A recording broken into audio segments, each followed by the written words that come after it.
یہ ہے کلیم نیوز۔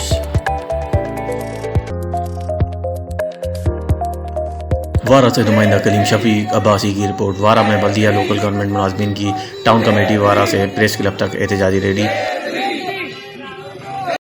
گھوٹکی سے نمائندہ کلیم اسلم حسین کے مطابق ڈی ایچ او گھوٹکی زیادتی کے خلاف ضلع گھوٹکی میں صحافیوں اور سماجی رہنماؤں کا احتجاج۔ صدر Ghotki union of journalist Lala Qadir Bhutto کی قیادت میں احتجاج۔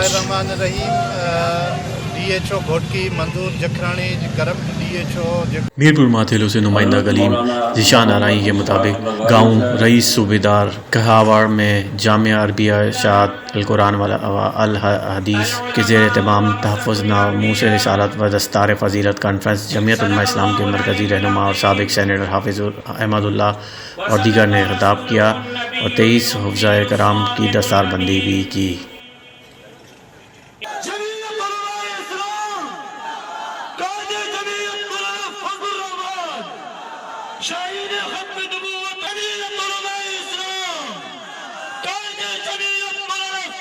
خیرپور سے نمائندہ کلیم مزمل حسین کے مطابق سماجی تنظیم شیڈز کی جانب سے خیرپور کے علاقے سلیم آباد میں ایک روزہ مفت ہومیوپیتھک طبی کیمپ کا انعقاد۔ طبی کیمپ کا افتتاح رکن قومی اسمبلی ڈاکٹر نفیسہ شاہ اور دیگر نے کیا۔ اس موقع پر کراچی، لاہور اور فیصل آباد کے معروف ہومیوپیتھک ڈاکٹرز نے مریضوں کا معائنہ اور ٹیسٹ کیے اور دوائیں دیں۔